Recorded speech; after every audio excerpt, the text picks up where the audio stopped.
श्री राम। आइए चलते हैं हम आपको फिर पुनः भोलेनाथ के श्री शिव महापुराण की कथा में, जिसको सुनने और पढ़ने मात्र से ही हमारा आपका देश संसार का कल्याण हो जाएगा। इस भोलेनाथ के श्री शिव महापुराण की कथा से तो देखा जाए तो पुराणों में सबसे उत्तम पुराण माना गया है भोलेनाथ का श्री शिव महापुराण। तो इसको आप स्मरण करिए और सुनिए और जहाँ तक हो सके प्रचार प्रसार करते रहिए, क्योंकि धर्म को अगर देखा जाए तो धर्म अब धीरे धीरे विलुप्त होता जा रहा है। चूँकि श्री शिव महापुराण की कथा और श्रीमद् भागवत गीता की कथा और प्रभु श्री राम के रामचरितमानस की कथा स्मरण करना कोई नहीं चाह रहा है, तो इसका मतलब है कि कलयुग का प्रभाव हमारे आपके ऊपर, देश संसार के ऊपर पड़ रहा है और उसका पूरा प्रभाव पड़ जाएगा तो हमारा आपका और इस सृष्टि का विनाश हो जाएगा। तो इसीलिए जहाँ तक हो सके भोलेनाथ के श्री शिव महापुराण की कथा सुनिए और प्रचार प्रसार करिए। और हमारा आप लोगों से निवेदन है कि हमारे चैनल को सब्सक्राइब करिए, लाइक करिए, शेयर करिए, क्योंकि बड़ी मेहनत के बाद मैं आप तक पहुंचाने का पूर्ण प्रयास करता हूं। और उसके पश्चात देखा जाए तो एक सब्सक्राइब से आपको भोलेनाथ की भी कृपा मिलेगी और प्रभु श्री राम की भी कृपा मिलेगी। चूँकि हमारा कोई भी धार्मिक वीडियो आप तक शीघ्र पहुंचेगा और आपका जीवन धन्य हो जाएगा। क्योंकि देखा जाए तो कथा कहने वाले को भी उतना ही फल मिलता है जितना कथा सुनने वाले को फल मिलता है। तो हमारे आपकी जीवन को देखा जाए तो एक नैया है और इस नैया के खेवैया कौन हैं? प्रभु। तो आपकी हमारी नैया डूबने न पाए, इस नौका को आप संभाल के रखिए और जहाँ तक हो सके अपने जीवन को सुखमय बनाते हुए भोलेनाथ के श्री शिव महापुराण की कथा स्मरण करिए, सुनिए। और हमारी कथा आपको अच्छी लगे तो लाइक करिए, शेयर करिए, जिससे हमारी कोई भी धार्मिक वीडियो आप तक शीघ्र पहुँचे और आप उसका लाभ उठाइए। तो हम आपको ले चलते हैं भोलेनाथ के श्री शिव महापुराण की कथा विद्येश्वर संहिता में, जिसको 22वें अध्याय में हम आपको ले चलते हैं, जिसमें मिलता है शिव नैवेद्य भक्षण का निर्णय एवं बेलपत्र का महात्म्य। तो देखा जाए तो बेलपत्री का इतना बड़ा महत्व होता है कि भोलेनाथ के शिवलिंग या भोलेनाथ के मंदिर में अगर आप पूजन अर्चन कर रहे हैं और उस पूजन के दौरान आपके पूजन में बेलपत्री नहीं है तो आपका पूजन संपन्न नहीं होगा।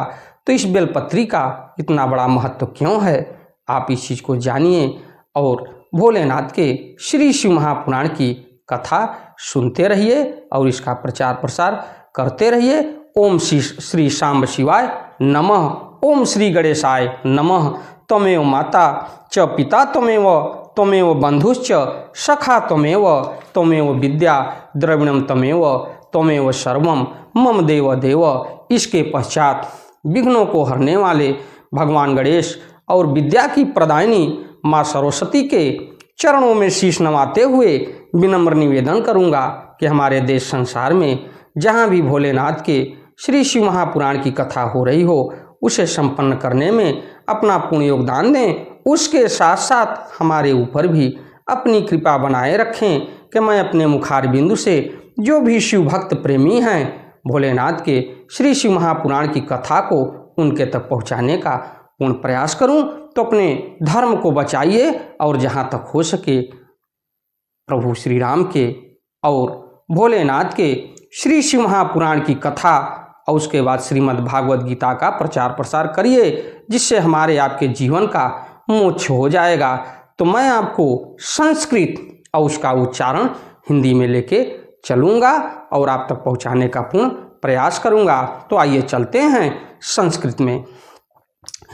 अन्यदिच्छायुजाम नृणाम शिव भक्ति रत्नात्मनाम शृणुध्वम निर्णयम प्रीत्या शिव नैवेद्य भक्षणे शालग्रामोद्धवे लिंगेम रसलिंगेम तथा द्विजाः पाषाणे राजते स्वर्णे सुरसिद्ध प्रतिष्ठिते काश्मीरे स्फटिके रात्ने ज्योतिर्लिंगेषु सर्वः सह चांद्रायण समं प्रोक्तं शंभुर्नैवेद्य भक्षणं ब्रह्मापि शुचिर्भूत्वा निर्माल्यं यस्तु धारयेति भक्षयित्वा द्रुतं तस्य सर्वपापं प्रणश्यति चंडाधिकारो यत्रास्ति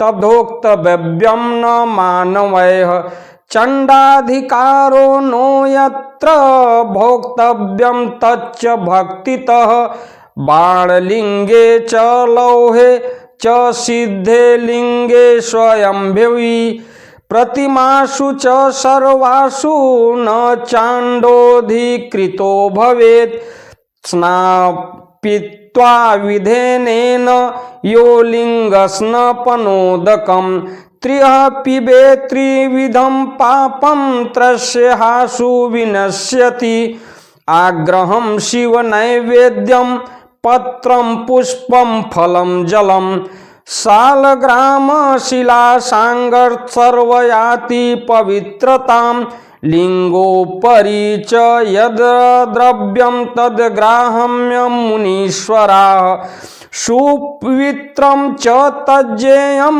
यल्लिंगस्पर्शबाह्यतः नैवेद्यनिर्णयः प्रोक्त इत्थं वो मुनिसत्तमाः शृणुध्वं बिल्वमाहात्म्यं सावधानतयादरात् महादेवस्य रूपोऽयं बिल्वो देवैरपि यथा कथंचिदेतस्य महिमा यज्ञेत कथम। उसके पश्चात मैं आपको ले चलता हूँ हिंदी में उसके उच्चारण के विषय में। देखा जाए तो जिन मनुष्यों ने अन्य देवों की दीक्षा ली है और शिव की भक्ति में वे अनुरक्त रहते हैं, उनके लिए शिव नैवेद्य के भक्षण के विषय में निर्णय को प्रेम पूर्वक आप सब सुने। तो देखा जाए तो भोलेनाथ के अलावा अगर आप किसी भी देवी देवताओं का पूजन करते हैं और भोलेनाथ के विषय में भी आप चिंतन करते हैं और उनका भी श्री चरणों में सर उनके झुकाते हैं आप, तो उसके बाद उन लोगों के लिए क्या कहा गया है कि हे ब्राह्मणों, शालग्राम में उत्पन्न शिवलिंग, रसलिंग, पारदलिंग, उसके बाद पाषाण लिंग, रजत लिंग, स्वर्ण लिंग, देवों और सिद्ध मुनियों के द्वारा प्रतिष्ठित शिवलिंग, केसर के बने हुए लिंग, स्फटिक लिंग, रत्न लिंग और ज्योतिर्लिंग आदि समस्त शिवलिंगों के लिए समर्पित नैवेद्य का भक्षण करना चांद्रायण व्रत के समान फल देने वाला कहा गया है। तो देखिए भोलेनाथ के श्री शिव महापुराण की कथा में मिलता है कि स्फटिक लिंग, रत्नलिंग और ज्योतिर्लिंग आदि समस्त शिवलिंगों के लिए समर्पित नैवेद्य, मतलब जितने भी भोलेनाथ के शिवलिंग हैं उनके लिए नैवेद्य का भक्षण करना और उसके पश्चात चांद्रायण व्रत के समान, यानी आप कठिन से कठिन व्रत करते हो उसके अनुसार उसका फल मिलता है और देने वाला कहा गया है। यदि ब्रह्म हत्या करने वाला भी पवित्र होकर शिव का पवित्र निर्माल्य धारण करता है और उसे खाता है, उसके संपूर्ण पाप शीघ्र ही नष्ट हो जाते हैं। तो अगर देखा जाए तो ब्रह्म हत्या भी अगर आप कर दिए हैं तो ब्रह्म हत्या का पाप बहुत अधिक और अत्यंत प्रभावशाली होता है, जो कि आपको जन्म जन्मांतर तक भुगतना पड़ता है। उसके पश्चात भी देखा जाए तो भोलेनाथ के श्री शिव महापुराण की कथा में मिलता है कि पवित्र निर्माल्य धारण करता है, वो भी पवित्र हो जाता है भोलेनाथ के श्री शिव महापुराण की कथा सुनने और पढ़ने मात्र से, और उसे खाता है। यानी देखा जाए तो भोलेनाथ के जो भी अगर नैवेद्य लगा है और उसका भक्षण अगर वो खाता है तो उसको भी पवित्रता के भांति निर्माल्य धारण करता है और उसके संपूर्ण पाप शीघ्र ही नष्ट हो जाते हैं। जहाँ चंड का अधिकार हो वहाँ शिवलिंग के लिए समर्पित नैवेद्य का भक्षण मनुष्यों को नहीं करना चाहिए। तो देखा जाए तो जहाँ चंड का अधिकार न हो वहाँ भक्तिपूर्वक भक्षण करना चाहिए। वाण लिंग, लौह लिंग, सिद्ध लिंग, स्वयंभू लिंग और अन्य समस्त प्रतिमाओं में चंड का अधिकार नहीं होता, और जो विधि पूर्वक शिवलिंग को स्नान कराकर उस स्नान जल को 3 बार पीता है उसके समस्त पाप शीघ्र ही नष्ट हो जाते हैं।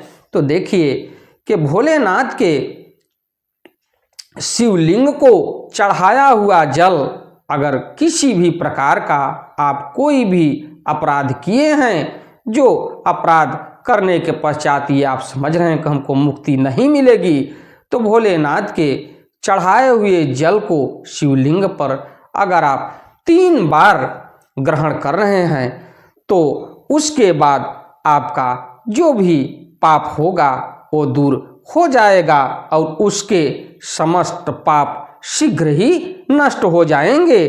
चंड के द्वारा अधिकृत होने के कारण आग्रह, शिव नैवेद्य, पत्र, पुष्प, फल और जल यह सब साल ग्राम शिला के स्पर्श से पवित्र हो जाता है। हे मुनीश्वरों, शिवलिंग के ऊपर जो भी द्रव्य चढ़ाया जाता है वह अग्राह्य है और जो लिंग के स्पर्श से बाहर है उसे अत्यंत पवित्र माना जानना चाहिए। हे मुनि श्रेष्ठों, इस प्रकार मैंने शिव नैवेद्य का निर्णय कह दिया। अब आप सब सावधानी से बिल्व पत्र के महात्म को आदर पूर्वक सुने और बिल्व वृक्ष को महादेव स्वरूप हैं, देवों के द्वारा भी इसकी स्तुति की गई है। अतः जिस किसी प्रकार से उसकी महिमा को कैसे जाना जा सकता है, तो आने वाली अगली कथा में मैं आपको बेलपत्री के महत्व के बारे में बताऊंगा कि बेलपत्री का महत्व क्यों है और इसमें महादेव स्वरूप हैं। और इस कथा को मैं अगली वीडियो में मैं आपको लेके चलूँगा कि बेलपत्री जो हमारे आपके बीच में भोलेनाथ के शिवलिंग पर चढ़ाया जाता है उसकी एक एक पॉइंट का मैं आपको विवेचन बताऊंगा और एक एक चीज़ के बारे में बताऊंगा कि बेलपत्री का क्या महत्व है भोलेनाथ के शिवलिंग पर। तो अगली वीडियो में मैं आपसे फिर मिलता हूं। हमारी कथा आपको अच्छी लगे तो वीडियो को लाइक करिए, शेयर करिए, चैनल को सब्सक्राइब करिए, उसके साथ साथ बेल आइकन दबाना न भूलिए, जिससे हमारी कोई भी धार्मिक वीडियो आप तक शीघ्र पहुँचे। और भोलेनाथ के श्री चरणों में शीश नवाते हुए विनम्र निवेदन करूंगा कि हमारे मुखार बिंदु से जो भी शिव भक्त प्रेमी भोलेनाथ के श्री शिव महापुराण की कथा सुन रहे हों, उनके ऊपर, उनके परिवार के ऊपर, उनके गृहस्थ में किसी भी प्रकार का कोई भी व्यवधान उत्पन्न न हो। इसी के साथ मैं अपनी वाणी को विराम देते हुए आपसे विदा लेता हूँ। ओम नमः शिवाय, ओम नमः शिवाय, ओम नमः शिवाय, ओम नमः शिवाय, ओम नमः शिवाय।